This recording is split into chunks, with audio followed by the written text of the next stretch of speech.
नमस्कार साथियों, मैं राहुल आप सभी का स्वागत करता हूं एम्स टारगेट हाई के डिजिटल प्लेटफॉर्म में। तो साथियों, आज हम साइकेट्रिक सब्जेक्ट का एक बहुत ही इम्पोर्टेंट पार्ट पढ़ने जा रहे हैं, वो है डिसऑर्डर ऑफ साइकेट्रिक। तो यहाँ पे हम एक-एक करके सारे साइकेट्रिक के डिसऑर्डर्स के बारे में डिस्कस करेंगे। तो उसके अंदर सबसे मेन और इम्पोर्टेंट जो डिसऑर्डर है, वो है सिज़ोफ्रेनिया। यहाँ से हर एक एग्ज़ाम में क्वेश्चंस पुट अप होते ही होते हैं, वो चाहे एग्ज़ाम कोई सी भी हो, एम्स की एग्ज़ाम हो, ईएसआईसी की हो, रेलवे की हो, कोई भी मेडिकल एग्ज़ाम, यहाँ से क्वेश्चन पूछे ही जाएँगे। तो हम पूरा सिज़ोफ्रेनिया समझने के लिए वीडियो को एंड तक ज़रूर देखें और चैनल को सब्सक्राइब ज़रूर करें। तो सिज़ोफ्रेनिया को हम रीड आउट करते हैं कि सिज़ोफ्रेनिया क्या है, इसकी डेफिनिशन क्या है, ठीक है? इसके क्लासिफिकेशन क्या है, कौन-कौन सी फेजेज़ हैं, कौन-कौन सी कॉजेज़ हैं, कौन से क्लिनिकल मैनिफेस्टेशंस हैं, कौन-कौन से डायग्नोस्टिक इन्वेस्टिगेशंस हैं और इसका क्या मैनेजमेंट है। तो हम इसको स्टार्टिंग से बिल्कुल बेस से इसको हम रीड आउट करेंगे और एंड तक हम इसको पूरा क्लियर करेंगे। और जहाँ पे जो भी एम्स की एग्जाम्स के अंदर क्वेश्चन पूछे गए हैं, वो भी हम बताएंगे। और जो आगे एग्जाम्स के अंदर क्वेश्चन पूछे जाएंगे, जो इम्पोर्टेंट पार्ट होगा, उसके बारे में भी हम पूरा अच्छे से डिस्कस करेंगे। तो इसको समझने के लिए सबसे पहले साइकेट्रिक के बारे में पता होना चाहिए कि साइकेट्रिक होती क्या है। ओके, तो क्या होती है साइकेट्रिक? क्या होती है साइकेट्रिक? साइकेट्रिक जो है एक मेडिकल साइंस की क्या है, ब्रांच है।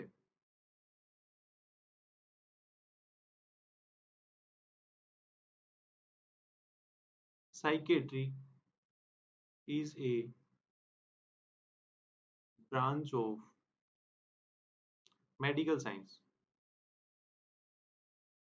Medical science which deals with mental illness and diagnosis and treatment।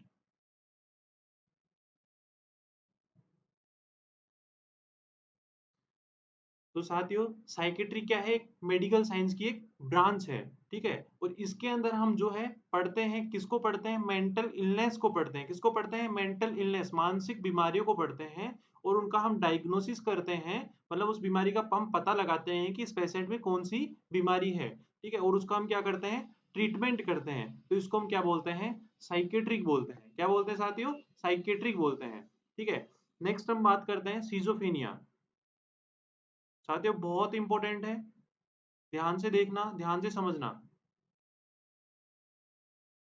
Schizophrenia, तो सिजोफेनिया क्या है, ये एक क्या है, मेंटल इलनेस है। ये क्या है, एक मेंटल इलनेस, मेंटल इलनेस, मानसिक बीमारी। ये क्या है, मानसिक बीमारी। तो हम पहले थोड़ा सा मेंटल इलनेस के बारे में डिस्कस करते हैं कि मेंटल इलनेस जो है मोस्ट ऑफ टू टाइप्स की होती है। कितने टाइप्स की होती है, टू टाइप्स। एक होता है साइकोटिक, साइकोटिक डिसऑर्डर। एक होता है neurotic disorder.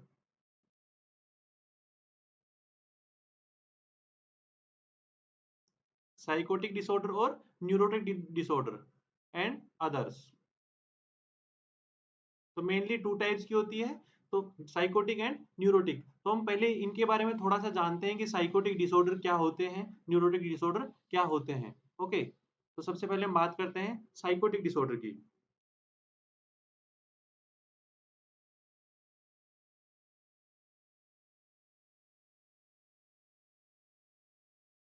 Psychotic disorder and neurotic disorder, neurotic disorder.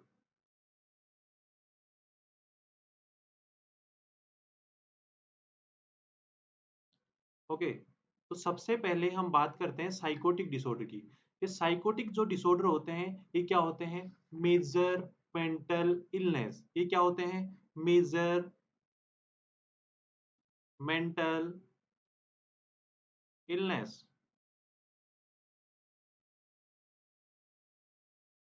मतलब ये बीमारी क्या है, भयंकर है। ये बीमारी क्या है, भयंकर बीमारी है।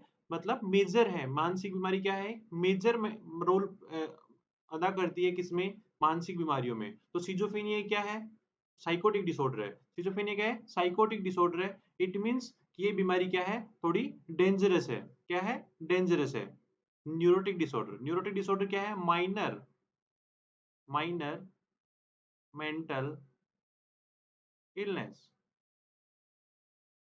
न्यूरोटिक डिसऑर्डर के कंपैरिजन में जो है साइकोटिक डिसऑर्डर क्या होते हैं, डेंजरस होते हैं। यहाँ माइनर, तो मेजर कौन से होते हैं, साइकोटिक। डेंजरस कौन से होते हैं, साइकोटिक। नेक्स्ट हम बात करते हैं कि साइकोटिक डिसऑर्डर है, उसमें होता क्या है, इसके अंदर क्या डिस्टरबेंस होता है, डिस्टरबेंस बैट, बैट या बैट इज मेजर मोर। मतलब इसके अंदर बैड डिस्टरबेंस होता है, मोर बहुत ज्यादा। क्या डिस्टरबेंस होता है, बैड। बी का मतलब बिहेवियर, बी का मतलब बिहेवियर। ए या ई का मतलब अफेक्ट या इमोशंस या मूड। और टी का मतलब थॉट या थिंकिंग। तो साथियों इसके अंदर बहुत ज्यादा डिस्टरबेंस होता है, किसका, बिहेवियर का, उसकी थिंकिंग का और उसके मूड का। क्या होता है, बहुत ज्यादा डिस्टरबेंस होता है। तो उसको हम क्या बोलते हैं, साइकोटिक डिसऑर्डर। और न्यूरोटिक डिसऑर्डर में भी क्या होता है, बैड डिस्टरबेंस होता है। क्या डिस्टरबेंस होता है, बैड डिस्टरबेंस होता है।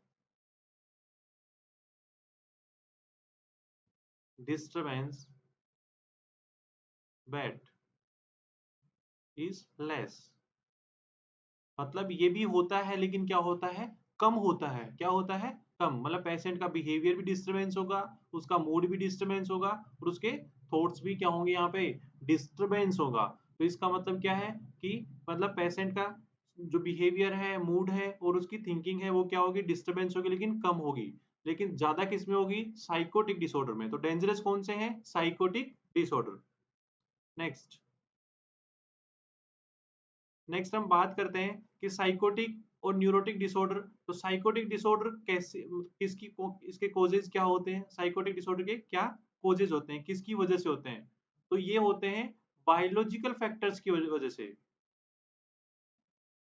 बायोलॉजिकल फैक्टर्स की वजह से क्या होता है, ये कोज होते हैं। मतलब बायोलॉजिकल फैक्टर्स में क्या, जैसे जेनेटिक फैक्टर्स हो गए, ठीक है। जैसे कोई न्यूरोट्रांसमीटर, मतलब डोपामिन का लेवल इंक्रीज हो रहा है, ठीक है, न्यूरोट्रांसमीटर की वजह से, उसके जेनेटिक फैक्टर की वजह से जो बीमारी कोज होगी, वो कौन सी बीमारियां कोज होती है, साइकोटिक डिसऑर्डर। और न्यूरोटिक डिसऑर्डर के कोज कौन करता है, न्यूरोटिक डिसऑर्डर किसकी वजह से होती है, न्यूरोटिक डिसऑर्डर जो है psycho social, psycho psycho social factors की वजह से and socio economic, socio economic problem की वजह से और साइको सोशियल फैक्टर्स की वजह से। मतलब हमारे समाज में कोई प्रॉब्लम हो रही है, वहां पे कोई लड़ाई झगड़ा हो रहा है, हमारी फैमिली में लड़ाई झगड़ा हो रहा है, ठीक है, तो उसकी वजह से हम क्या हो रहा है, हमारा मूड खराब हो रहा है, हमारी थॉट थिंकिंग खराब हो रही है, उसकी वजह से हमारे बिहेवियर में अल्ट्रेशन आ रहे हैं, ठीक है। तो इनकी वजह से जो बीमारी होगी वो कौन सी होगी, न्यूरोटिक बीमारियां होगी। कौन सी बीमारी होगी, न्यूरोटिक मेंटल इलनेस की प्रॉब्लम यहाँ पे क्या होगी, देखने को मिलेगी। नेक्स्ट हम बात करते हैं मैनेजमेंट, कि ऐसी बीमारियों को ट्रीटमेंट करने के लिए किसकी जरूरत पड़ती है। तो साइकोटिक डिसऑर्डर के अंदर, साइकोटिक डिसऑर्डर के अंदर मैनेजमेंट करने के लिए, ट्रीटमेंट करने के लिए किसकी जरूरत पड़ती है, किसकी जरूरत पड़ती है साथियों, ड्रग्स की। किसकी जरूरत पड़ती है, ड्रग्स की, ड्रग्स की and ECT, and ECT, primary treatment. तो साथ ही यहाँ पे क्वेश्चन आता है कि primary primary treatment of psychotic disorder, psychotic disorder. तो आंसर क्या होगा? Drugs and ECT. आंसर क्या होगा? Drugs and ECT. तो ड्रग्स एंड ईसीटी क्या है? प्राइमरी ट्रीटमेंट है किसका? साइकोटिक डिसऑर्डर का। बिना दवाइयों के और बिना ईसीटी के ये बीमारी ठीक नहीं होगी। ओके, नेक्स्ट हम न्यूरोटिक डिसऑर्डर्स की बात करते हैं। इसका मैनेजमेंट, तो इसका जो प्राइमरी मैनेजमेंट जो है, इसका प्राइमरी मैनेजमेंट जो है वो क्या होगा? Psychotherapy, psychotherapy. इसका जो ट्रीटमेंट है वो किसके द्वारा होता है? साइकोथेरेपिस्ट के द्वारा इस बीमारी का ट्रीट किया जा सकता है। जैसे एंजाइटी है, फोबिया है, उसको हम थेरेपी के द्वारा पेशेंट को समझा के और उसकी जो प्रॉब्लम है उसको हम इजीली तरीके से दूर कर सकते हैं। उसमें ना कोई ड्रग्स की जरूरत पड़ेगी, ना ही ईसीटी की इतनी जरूरत पड़ेगी। ओके, तो primary treatment of neurotic disorder क्या होगा? साइकोथेरेपी। तो दोनों इंपॉर्टेंट है, दोनों को याद रखना है। नेक्स्ट हम बात करते हैं इस साइकोटिक डिसऑर्डर्स के अंदर इनसाइड एंड जजमेंट, दोनों क्या होते हैं? एब्सेंट। दोनों क्या होते हैं साथियों?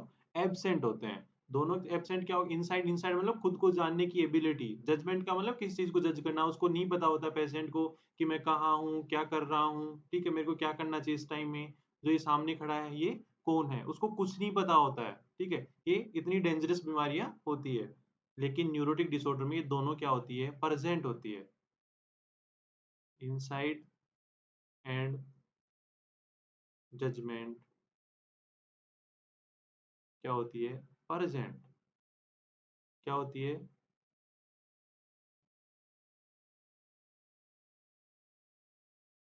प्रेजेंट। ओके, मतलब उसको खुद के बारे में पता होता है कि मैं कौन हूँ, ठीक है, और क्या कर रहा हूँ, मुझे किस चीज की वजह से मुझे डर लगा है, क्या मेरे लिए सही है, क्या मेरे लिए गलत है, उन सब चीजों का उसको क्या होता है? पता होता है। ओके, नेक्स्ट हम बात करते हैं कि साइकोटिक डिसऑर्डर कौन कौन से होते हैं, कितने टाइप के होते हैं। ओके, तो साइकोटिक डिसऑर्डर जो है,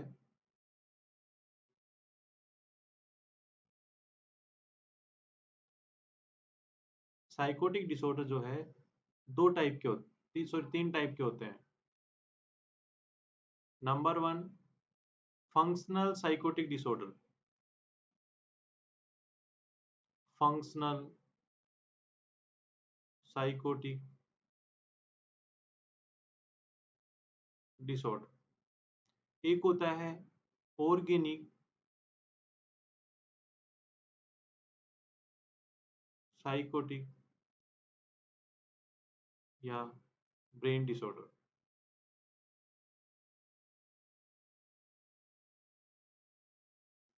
और लास्ट में होता है अदर्स। तो देखो, फंक्शनल साइकोटिक डिसऑर्डर के अंदर दो टाइप की बीमारी आती है। एक आते हैं सिजोफेनिया,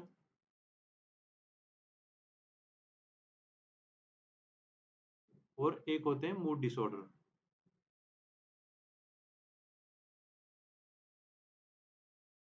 और मूड डिसऑर्डर के अंदर तीन मेंटल इलनेस आता है। एक होता है मेनिया, एक होता है डिप्रेशन, और लास्ट वन होता है bipolar disorder.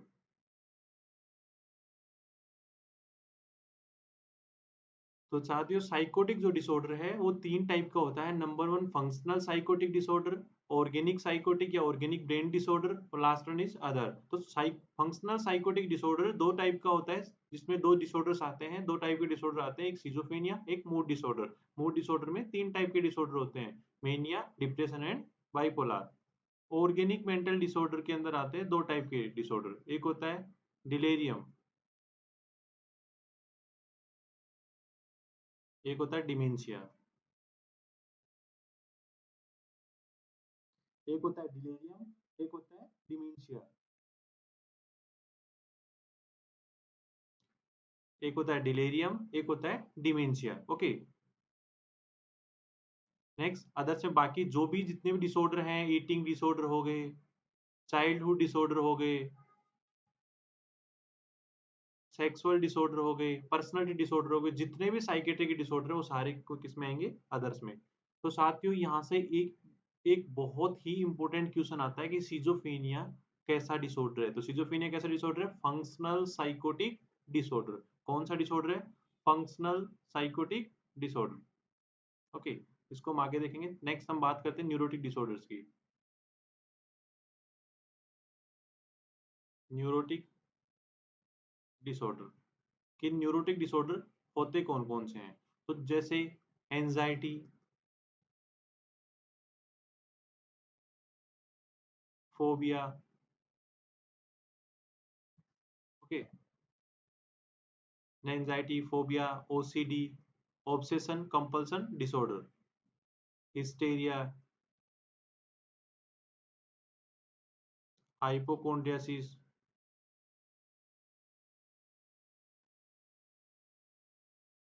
And PTSD, post traumatic stress disorder. Post traumatic stress disorder, तो ये सारे के सारे डिसऑर्डर क्या है? Neurotic disorder. मतलब जैसे कोई पर्सन है, ठीक है, उसकी कल एग्जाम है, तो जैसे ही वो एग्जाम हॉल में जाने से पहले उसको क्या होने लग गई? एंजाइटी होने लग गई। तो एंजाइटी होगी तो उसके साथ में कोई भी फ्रेंड्स, कोई भी टीचर्स उसको थोड़ा सपोर्ट करेगा, थोड़ा साइकोलॉजिकल सपोर्ट देगा, तो पेशेंट इजीली क्या हो सकता है? ठीक हो सकता है। तो वहाँ पे कोई दवाई की जरूरत नहीं पड़ेगी, वहाँ पे कोई भी ईसीटी की जरूरत नहीं पड़ेगी। इसका ट्रीटमेंट किससे किया जा सकता है? साइकोथेरेपिस्ट के द्वारा इनको ट्रीट किया जा सकता है।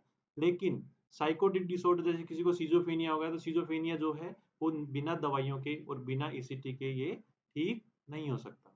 ओके, तो हम बात करते हैं सीजोफ्रेनिया की। हम बात करते हैं सीजोफ्रेनिया की। मतलब डिसऑर्डर हम पढ़ रहे हैं, डिसऑर्डर ऑफ साइकेट्री। इसके अंदर हमने पढ़ा है साइकोटिक डिसऑर्डर। साइकोटिक डिसऑर्डर में भी हमने देखा है फंक्शनल डिसऑर्डर। फंक्शनल डिसऑर्डर में हम पढ़ने जा रहे हैं सीजोफ्रेनिया।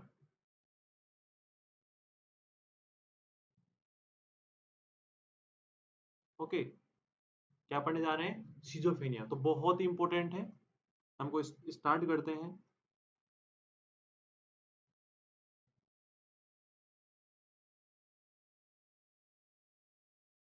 सीजोफ्रेनिया, तो साथियों ये क्या है? सीजोफ्रेनिया क्या है? सीजोफ्रेनिया क्या है? It is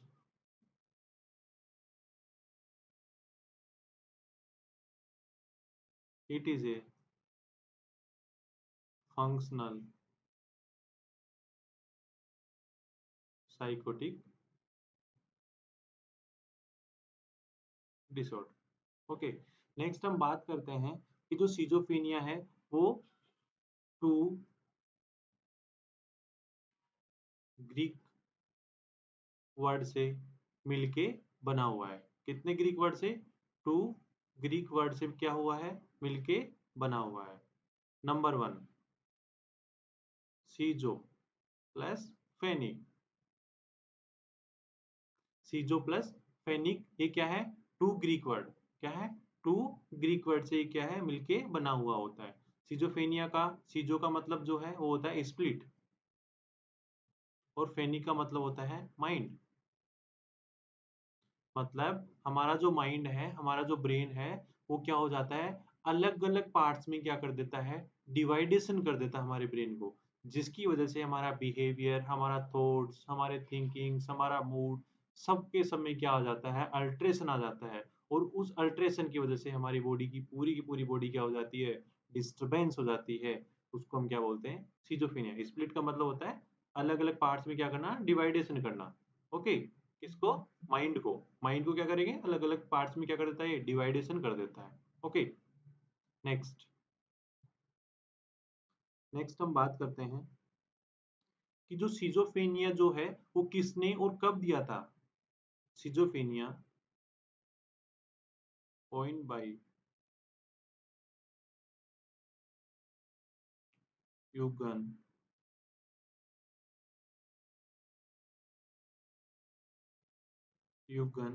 ब्यूलर।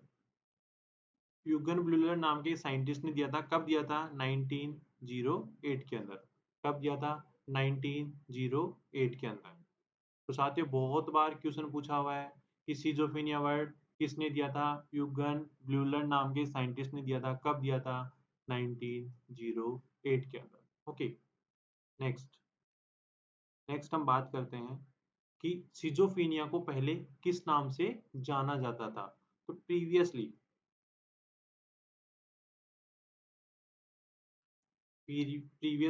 सिजोफ्रेनिया को डिमेंशिया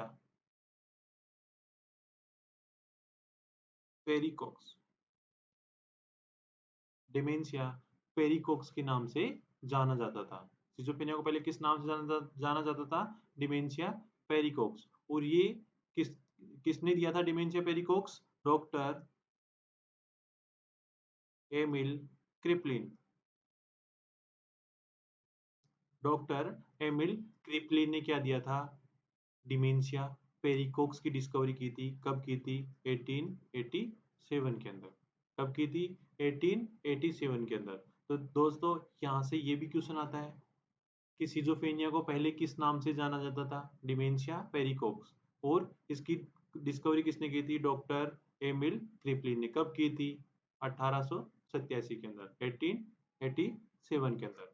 ओके, नेक्स्ट हम बात करते हैं। ये था इसका जनरली इंट्रोडक्शन। नेक्स्ट एक और लाइन है इसके अंदर, याद रखना। सिजोफ्रेनिया डे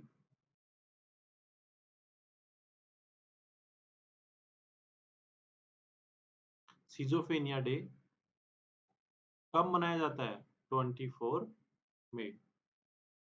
24 मई को सिजोफ्रेनिया डे मनाया जाता है। तो साथियों ये भी बहुत इंपॉर्टेंट है, इसको भी अच्छे से रीड आउट कर लेना। ओके, नेक्स्ट हम बात करते हैं डेफिनेशन की।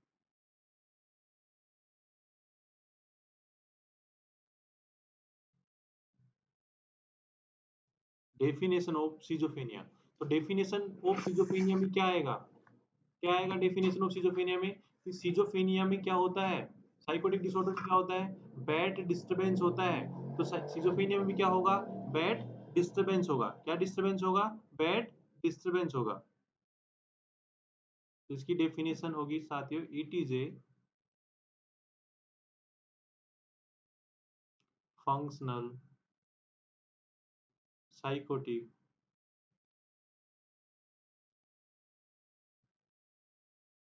disorder in which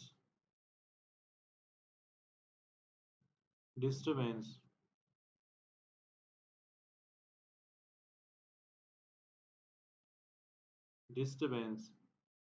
bad, मतलब उसका पेशेंट का बिहेवियर,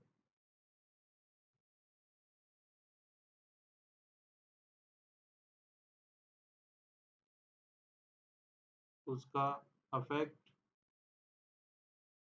या इमोशंस या मूड, और तीसरे उसकी थिंकिंग या थॉट्स। साथियों उस पेशेंट की थिंकिंग के अंदर, उसके बिहेवियर के अंदर और उसके मूड के अंदर डिस्टरबेंस होगा, उसको हम क्या बोलेंगे? सिजोफ्रेनिया बोलेंगे। ओके, नेक्स्ट हम बात करते हैं कि जो सिजोफ्रेनिया जो है किस एज में देखने को मोस्टली ये मिलता है। तो सिजोफ्रेनिया जो है मोस्टली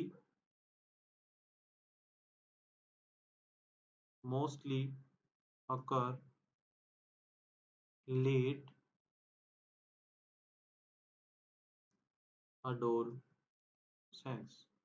मतलब लेट अडोलसेंस वाली एज में क्या देखने को मिलता है? सिजोफ्रेनिया। मतलब 15 टू 25 ईयर की एज में ये मोस्ट कॉमन देखने को मिलता है। क्या देखने को मिलता है? कौन सी बीमारी देखने को मिलती है? सिजोफ्रेनिया की बीमारी देखने को मिलती है। ओके, नेक्स्ट हम बात करते हैं most common most common in low socio economic economic status. Low socio economic status वाले लोगों में ये ज्यादा देखने को मिलती है। कौन सी बीमारी? सिजोफ्रेनिया की बीमारी। क्यों देखने को मिलेगी? क्योंकि जो कोई जिसके जिसके पास पैसे नहीं होंगे वो अच्छे से प्रॉपर डाइट नहीं ले पाएगा, प्रॉपर न्यूट्रिएंट नहीं ले पाएगा, जिसकी वजह से उसके न्यूरोट्रांसमीटर्स वगैरह में क्या होगी? चेंजमेंट आएगा। ठीक है, प्रॉपर डाइट ही नहीं ले पाएगा तो उसकी वजह से क्या होगा? उसके हार्मोन्स में इम्बैलेंस आएगा, और हार्मोन्स में इम्बैलेंस आएगा तो उसकी बॉडी में क्या होगा? इम्बैलेंस होगा। ठीक है, और कोई पैसों की वजह से स्ट्रेस में जाना, स्ट्रेस बार बार स्ट्रेस में जाना, एंजाइटी होना कि पैसे नहीं है उसके पास। ठीक है, तो इसकी वजह से भी क्या कौन सी बीमारी डेवलप होती है? सिजोफ्रेनिया की बीमारी डेवलप होती है। नेक्स्ट नेक्स्ट हम बात करते हैं क्लासिफिकेशन की।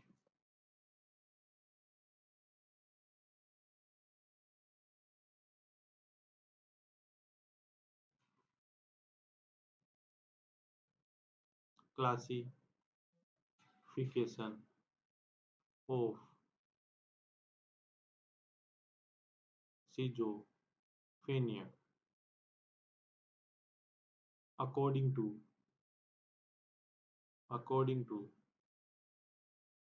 ICD-10। तो देखिए, ICD-10 के अकॉर्डिंग सिजोफ्रेनिया का क्लासिफिकेशन, तो इसके बारे में बात करेंगे, बहुत ही इंपॉर्टेंट है। तो इसको हम एक मीनोमिक से पढ़ेंगे। ओके, तो इसको याद रखने के लिए हमें याद रखना है PHC UP RSOU।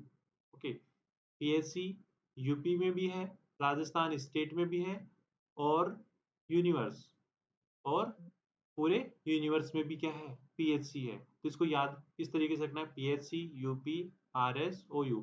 PHC UP में भी है, राजस्थान स्टेट में भी है, और ऑल ओवर यूनिवर्स में भी है। ओके, तो देखिए, जो PHC है, सॉरी, जो सिजोफ्रेनिया है वो ICD-10 के अकॉर्डिंग F22 F29 वाले चैप्टर में इसको क्या किया गया है? क्लासिफाइड किया गया है। तो इसके अंदर भी सब क्लासिफाइड होता है। ठीक है, तो F20 वाले चैप्टर में किसको क्लासिफाइड किया गया है? सिजोफ्रेनिया को। किसको क्लासिफाइड किया गया है? सिजोफ्रेनिया को। सिजोफ्रेनिया को। ओके, तो हम बात करते हैं, इसके अंदर भी सब क्लासिफिकेशन होता है। F20.0, F20.1, F20.2, F20.3, F20.4, F20.5, F20.6, F20.8, F20.9। 7 यहाँ पे नहीं है, 7 को अभी तक कोई डिस्क्राइब की इसका नहीं किया गया, ये अनस्पेसिफाइड है। ओके, तो F20.0 मतलब PHCUPRSOU। ओके, PHCUPRSOU, P से paranoid schizophrenia, paranoid schizophrenia. Okay, H से हैवीफेनिक सिजोफ्रेनिया,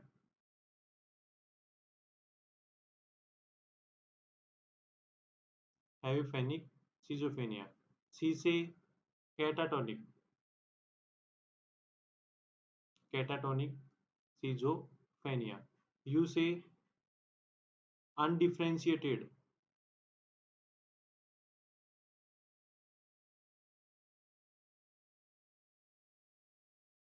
अनडिफरेंशिएटेड सिजोफ्रेनिया। P से पोस्ट सिजोफ्रेनिक डिसऑर्डर। R से रेजिडुअल, रेजिडुअल सिजोफ्रेनिया, ऐसे सिंपल सिजोफ्रेनिया, सिंपल सिजोफ्रेनिया, ओ से अदर्स, यू से अनस्पेसिफाइड, अनस्पेसिफाइड। दोस्तों बहुत ही सिंपल, इसको मीनोमिक से याद रखना है। PHC, UP, RS, OU। तो इसको ICD-10 के अकॉर्डिंग F22 F29 वाले चैप्टर में इसको क्लासिफाइड किया गया है। F20 के अंदर सिजोफ्रेनिया को क्लासिफाइड किया गया है, और देन इसको F20.0 1 2 3 4 5 6 7 स्किप है, 8 एंड 9। तो इस तरीके से इसको क्या करना है, रीड करना है। तो अब हम इनको एक एक करके हम इसको क्या करेंगे, रीड आउट करेंगे। तो बने रहिएगा लास्ट तक, और प्लीज चैनल को सब्सक्राइब जरूर कर देना। ठीक है, ऐसे ही वीडियो, ऐसे ही एक एक डिसऑर्डर के हम हर एक क्लास में हम क्या करेंगे, डिस्कस करेंगे। इसके वीडियोस डेली हम यूट्यूब चैनल पे हमारे डालते रहेंगे क्लासों को। नेक्स्ट हम बात करते हैं क्लासिफिकेशन। क्लासिफिकेशन में number 1, paranoid schizophrenia.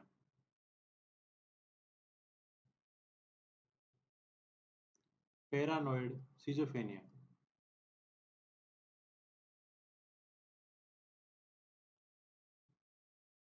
Paranoid schizophrenia. देखते हैं, बहुत ही इंपॉर्टेंट टाइप्स है किसका, ये सिजोफ्रेनिया का। तो सबसे पहले मोस्ट कॉमन, इट इज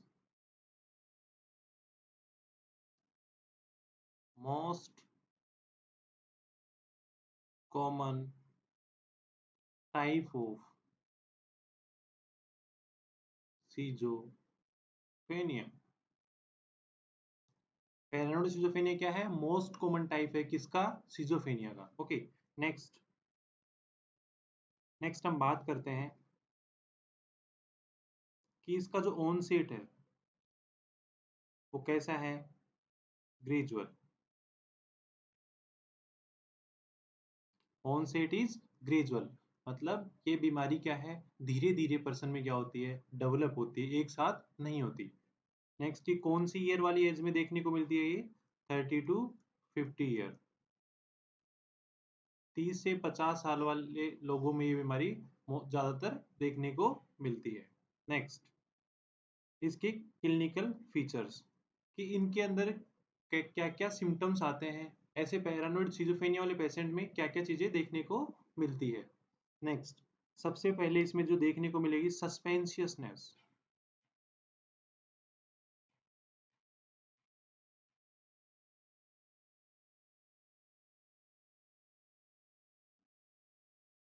सस्पेंशियसनेस मतलब पेशेंट किस में रहेगा, पूरे सस्पेंस में रहेगा, उसको कुछ भी नहीं कंफर्म पता लगेगा कि उसको क्या करना है, उसको मैंने क्या बोला है, मुझे क्या करना चाहिए, वो बिल्कुल क्या रहेगा, सस्पेंस में रहेगा। नेक्स्ट, और क्या क्या देखने को मिलेगा उसके अंदर, ऑडिटरी हेल्यूसिनेशन, ऑडिटरी हेल्यूसिनेशन। बहुत बार के एग्जाम में क्वेश्चन पूछा हुआ है कि ऑडिटरी हेल्यूसिनेशन कौन से टाइप की सिजोफ्रेनिया में देखने को मिलती है। तो ऑडिटरी हेल्यूसिनेशन जो है पैरानोइड सिजोफ्रेनिया में देखने को मिलती है। नेक्स्ट नेक्स्ट हम बात करते हैं डेल्यूजन, डेल्यूजन ऑफ पर्सक्यूशन। ये भी बहुत बार क्वेश्चन पूछा हुआ है कि डेल्यूजन ऑफ पर्सक्यूशन कौन से टाइप के सिजोफ्रेनिया में देखने को मिलती है। तो कौन से टाइप के सिजोफ्रेनिया में देखने को मिलेगी साथियों, पैरानोइड सिजोफ्रेनिया में। ऑडिटरी हेल्यूसिनेशन क्या होता है, कि सुनने के अंदर क्या होना, मतलब वहां पे कोई भी कैसी भी आवाज नहीं है, लेकिन उसको कोई आवाज सुनाई दे रही है। ठीक है, डेल्यूजन और डेल्यूजन ऑफ पर्सक्यूशन क्या होता है, कि उस पेशेंट को ऐसा लगेगा कि जो मेरे फैमिली मेंबर है वो मेरा भला नहीं चाहते, मेरा भला नहीं चाहते, मेरा क्या चाहते हैं, बुरा चाहते हैं, या मुझे मारना चाहते हैं, उसको बोलते हैं डेल्यूजन ऑफ पर्सिक्यूशन। ओके, तो ये दोनों इंपॉर्टेंट है, बहुत ही बार एग्जाम में क्वेश्चन पूछा हुआ है, तो इंपॉर्टेंट। नेक्स्ट, नेक्स्ट हम बात करते हैं हाइपोकोंड्रियल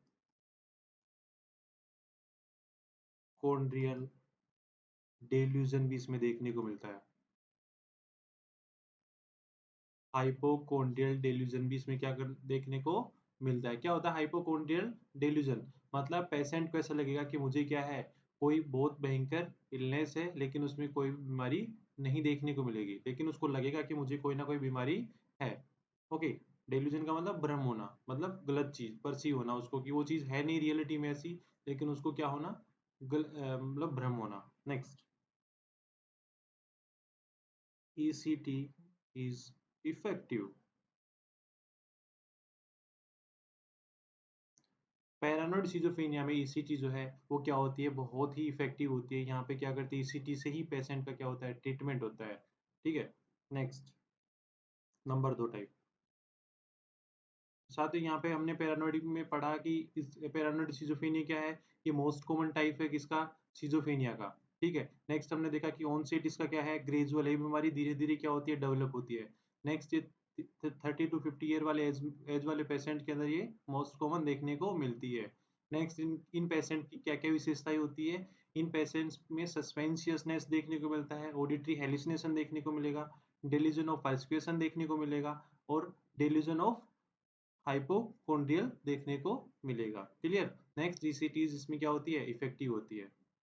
नेक्स्ट हम बात करते हैं नंबर 2 टाइप, एविफेनिक।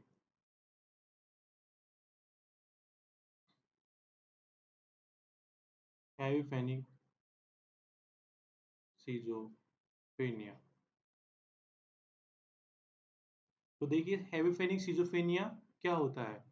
हेविफेनिक जो सीजोफ्रेनिया जो होता है, मतलब ऐसे पेशेंट जो बिल्कुल गंदे रहते हैं, बिल्कुल एकदम गंदे रहेंगे, बिल्कुल साफ सफाई से नहीं रहेंगे वो। ठीक है। खाना खाएंगे तो भी बिल्कुल गलत तरीके से खाना खाएंगे, उसके कपड़े भी बिल्कुल गंदे होंगे। ठीक है। और मतलब कपड़े भी वो मतलब पहनेगा ही नहीं, कई पेशेंट कपड़े भी नहीं पहनेंगे। ठीक है। कहीं पे भी टॉयलेट कर देंगे, कहीं पे भी स्टूल पास आउट कर देंगे, उनको कुछ भी नहीं पता, मतलब बिल्कुल गंदे पेशेंट। ओके। जहाँ बैठने की जगह होती है वहां पे भी यूरिन का पास आउट कर देंगे। ठीक है। तो ऐसे पेशेंट कौन से होते हैं, हेविफेनिक सीजोफ्रेनिया वाले। तो सबसे पहले इसमें देखते हैं कि इसको किस नाम से जानते हैं। Also also known also known as disorganised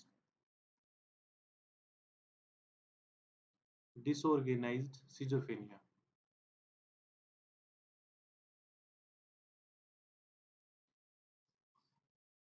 हेविफेनिक schizophrenia का दूसरा नाम क्या है, डिसऑर्गेनाइज सिजोफ्रेनिया। मतलब इन पेशेंट का कोई ऑर्गेनाइजेशन नहीं होता, कहाँ पे कब नहाना है, कब खाना है, कब क्या करना है, उसको कुछ भी नहीं पता, कहीं पे भी कुछ भी ये करने लग जाते हैं। नेक्स्ट, इसलिए इसको क्या बोलते हैं, डिसऑर्गेनाइज सिजोफ्रेनिया भी बोलते हैं। नेक्स्ट हम बात करते हैं, इसका जो ग्रेजुअल है वो क्या होता है, ऑनसेट। ऑनसेट क्या होता है इसका, ग्रेजुअल। Onset is gradual. ये बीमारी भी क्या होती है, धीरे धीरे ही डेवलप होती है। नेक्स्ट, कौन सी ईयर वाली एज में ये मोस्ट कॉमन देखने को मिलती है, 20 to 25 ईयर वाले पेशेंट्स में मोस्ट कॉमन देखने को मिलती है। नेक्स्ट, हम बात करते हैं कि इन पेशेंट्स की क्या क्या विशेषताएं होती है, क्लिनिकल फीचर्स, कि ऐसे पेशेंट्स की क्या क्या विशेषताएं होती है। तो सबसे पहले जो इनका होगा, क्या देखने को मिलेगा इसके अंदर, डिसऑर्गेनाइज्ड बिहेवियर एंड स्पीच। कहाँ पे क्या बोलना है, कहाँ पे क्या करना है, उनको कुछ नहीं पता, कहीं पे भी कुछ भी बोल सकते हैं, कहीं पे भी ये कुछ भी कर सकते हैं। Next,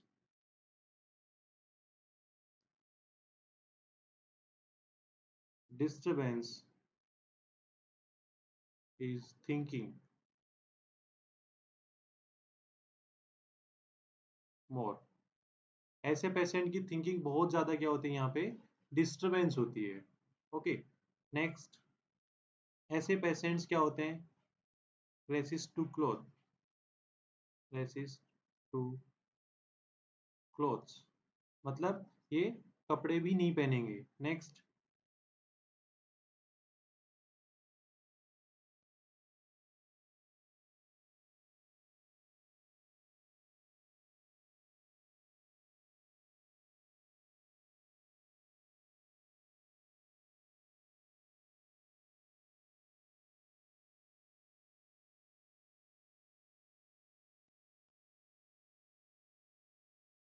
masturbation at inappropriate place, ये कहीं पे भी मास्टरबेशन करना स्टार्ट कर सकते हैं, कहीं पे भी यूरिनेशन कर सकते हैं, ठीक है। तो ये सारे करेक्टरिस्टिक फीचर्स इसके अंदर क्या देखने को मिलती है। और जब खाना खाएंगे तो कैसे खाएंगे, फिंगर से, ईट फिंगर्स। तो ऐसे पेशेंट्स कौन से होते हैं, हेविफेनिक सिजोफेनिया वाले। Next, prognosis,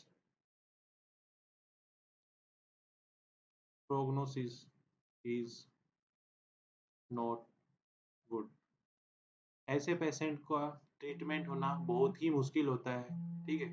next, ECT is not effective,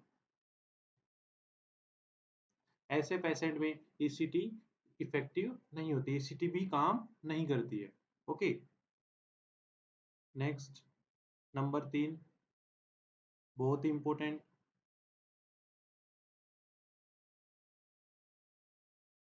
केटाटोनिक,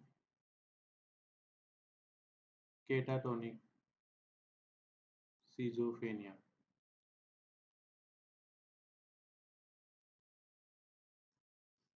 तो देखिए क्या होता है केटाटोनिक सिजोफेनिया,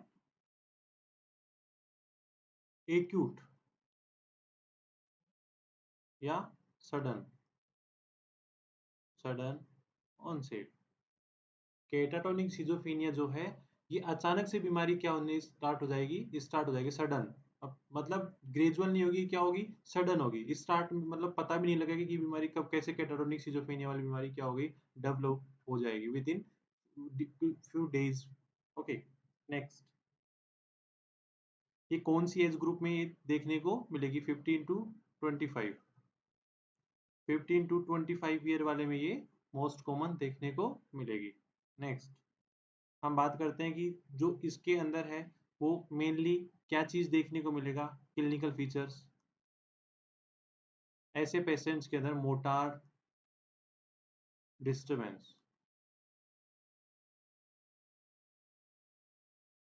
मतलब इनका क्या डिस्टरबेंस होगा, मोटार डिस्टरबेंस, मतलब उसकी डेली रूटीन लाइफ, बोलना चलना, ठीक है, ये सारी क्या हो जाएगी, उसका डिस्टर्ब हो जाएगा, बहुत ज्यादा बोलने लगेगा या बिल्कुल भी नहीं बोलेगा, ठीक है। उसकी मसल टोन बहुत ज्यादा कॉन्ट्रेक्शन करेगी, कई बार बिल्कुल भी नहीं करेगी, ठीक है। तो ऐसे में क्या डिस्टरबेंस होगा, ऐसे वाले पेशेंट में motor disturbance. Next, ECT is very effective,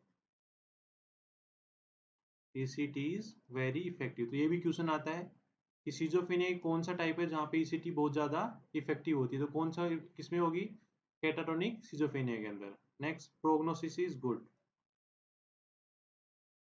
prognosis is good, ऐसे पेशेंट का ट्रीटमेंट करना क्या है, इजी है, ठीक है, ऐसे पेशेंट का ट्रीटमेंट हो सकता है, ओके। नेक्स्ट, केटाटोनिक सिजोफ्रेनिया जो है 2 टाइप का होता है, कितने टाइप का होता है, 2 टाइप का होता है। नंबर 1, केटाटोनिक स्टूपर, और एक होता है catatonic excitement.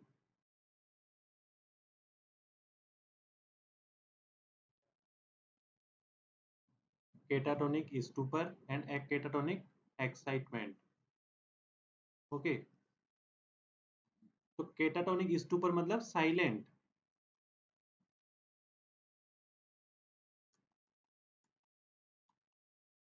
Catatonic stupor patient कैसे होंगे, साइलेंट एंड म्यूट,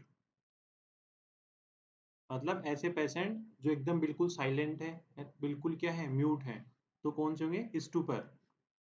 नेक्स्ट, और क्या क्या इसमें देखने को मिलेगा, पैक्सी फ्लेक्सिबिलिटी,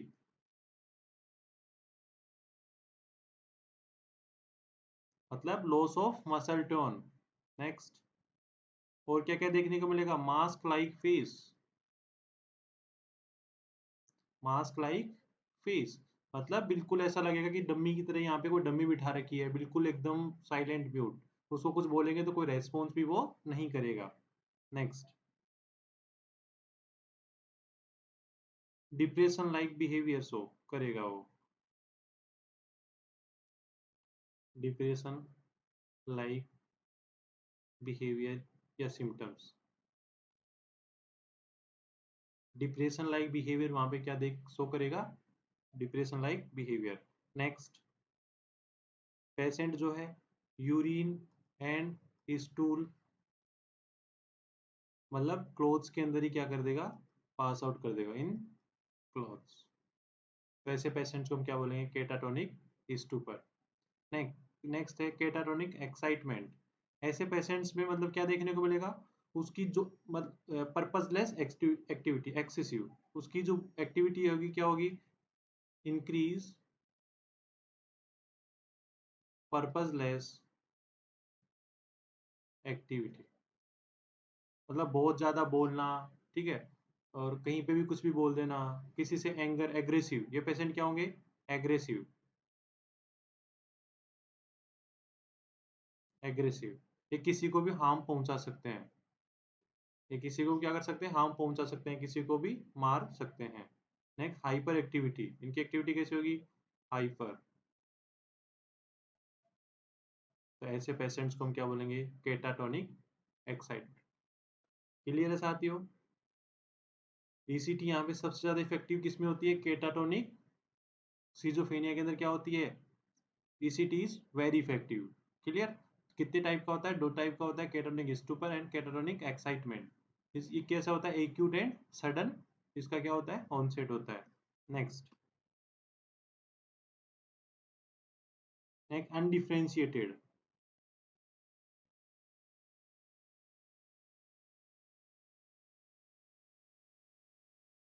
अनडिफरेंशिएटेड सिजोफ्रेनिया।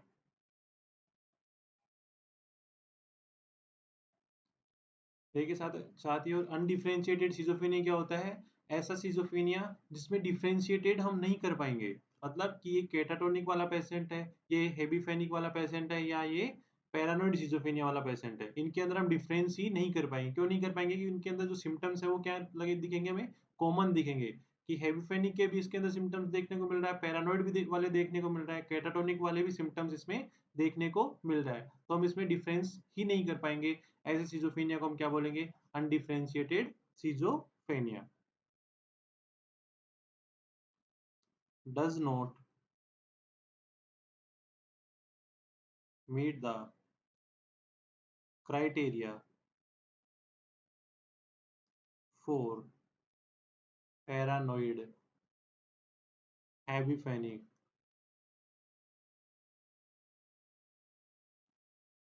कैटाटोनिक। तो इसको हम क्या बोलेंगे, undifferentiated schizophrenia. Next, residual schizophrenia. Residual schizophrenia. Residual, residual का मतलब रिवाइज्ड होना। मतलब सिजोफ्रेनिया बीमारी उसके कई सालों पहले हुई थी, ठीक है, लेकिन फिर से वो क्या हो गई, वापस से उसको क्या, कौन सी बीमारी हो गई, सिजोफ्रेनिया की बीमारी वापस हो गई, तो उसको हम क्या बोलेंगे, residual schizophrenia. Diagnosed in past, diagnosed हुआ था पास्ट में क्या, सिजोफ्रेनिया।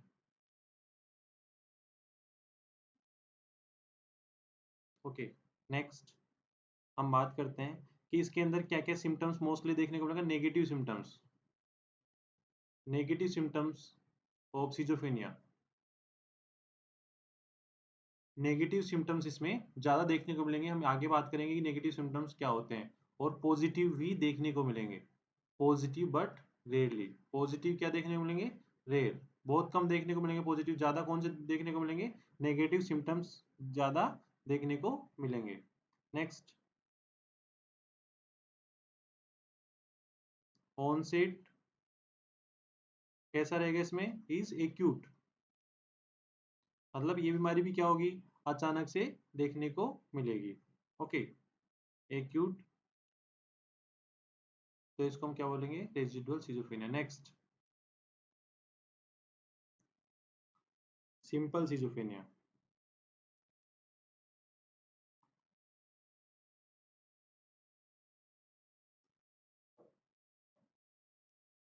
Simple schizophrenia. देखिए सिंपल सिजोफ्रेनिया क्या होता है कि ये 15 टू 20 ईयर वाले पैसे लोगों में ये ज्यादातर मोस्ट कॉमन देखने को मिलती है। नेक्स्ट वन इज हम बात करते हैं इसका ऑनसेट जो होता है वो क्या होता है, ग्रेजुअल होगा। ऑनसेट कैसा होगा, ग्रेजुअल, ये धीरे धीरे ही डेवलप होगी। इसके अंदर डेल्यूजन और हेल्यूसिनेशन, डेल्यूजन और हेल्यूसिनेशन इसमें देखने को मिलेगा। डेल्यूजन एंड हेल्यूसिनेशन इसमें देखने को मिलेगा।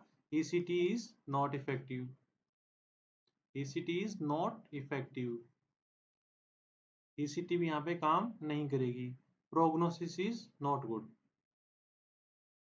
Prognosis is not good, not good, मतलब इसका ट्रीटमेंट भी प्रॉपर तरीके से नहीं कर सकते। ठीक है, नेक्स्ट हम बात करेंगे नेक्स्ट क्लास में कि फेजेज ऑफ सिजोफ्रेनिया की, सिजोफ्रेनिया की क्या क्या फेजेज होते हैं, वो हम नेक्स्ट पार्ट में हम बात करेंगे। तो देखिए हमने आज की क्लास में जो है सिजोफ्रेनिया के बारे में जनरली इसका इंट्रोडक्शन हमने देखा है। ठीक है, सिजोफ्रेनिया क्या होता है, किसने दिया है, सिजोफ्रेनिया डे कब मनाया जाता है, इसकी डेफिनेशन हमने पढ़ी है। ठीक है, न्यूरोटिक साइकोटिक में हमने डिफरेंस देखा है, इसके क्लासिफिकेशन हमने देखा है, और क्लासिफिकेशन को पूरा यहाँ पे क्या किया गया है, डिस्क्राइब करके देखा है। तो यहाँ तक, यहाँ जो भी हमने ये पार्ट पढ़ा है, यहाँ से एक भी क्वेश्चन इससे आउट नहीं जाने वाला है। तो प्लीज पूरा प्रॉपर तरीके से इस टॉपिक को अच्छे से रीड आउट करें। ठीक है, और जो भी कोई डाउट हो कमेंट सेक्शन में बताए कि सर इसमें ये प्रॉब्लम थी। ठीक है, बाकी हम नेक्स्ट क्लास में बात करेंगे। तो प्लीज चैनल को लाइक एंड सब्सक्राइब करो, वीडियो को शेयर करो, और ऐसे ही वीडियो आगे देखने के लिए हमारे चैनल को सब्सक्राइब करें। Thank you so much.